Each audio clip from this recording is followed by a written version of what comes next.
Dr. Mary Helen Hensley, and recently I was talking to you about the struggles I've had in my own life with defining a line between my work as a metaphysician and as a chiropractor. And I'd like to share another story with you about how I have sort of removed that boundary, and I'm just kind of letting it flow now these days.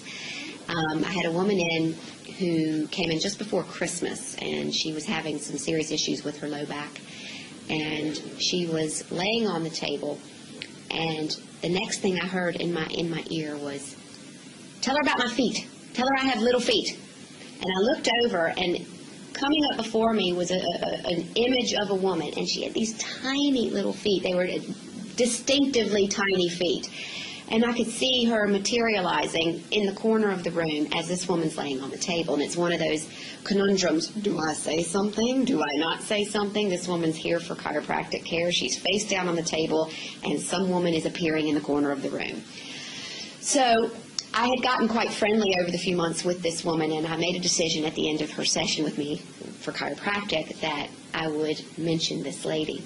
And remember, we're just coming up to Christmas, and conversation came about, and she was not looking forward to Christmas. And I said, "Why?" And she goes, "Christmas for the last 6 years has not been fun for me."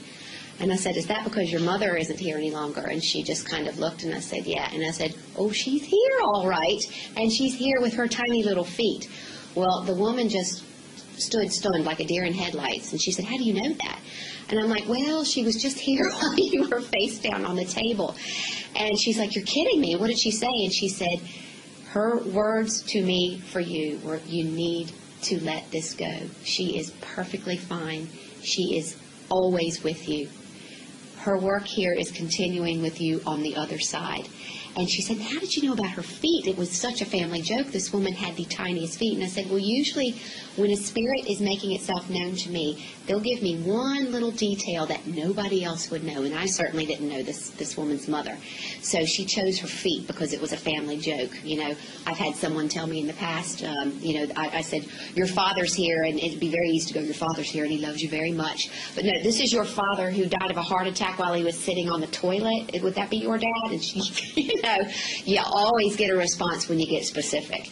And so it was a lovely story because this woman went out of the office and came back in with a few weeks later with this gigantic bunch of flowers, and she said, "I want you to know that for the first time in 6 years, Christmas has meaning for me again." So I'd like to thank you for sharing that with me today, and I will see you in the near future.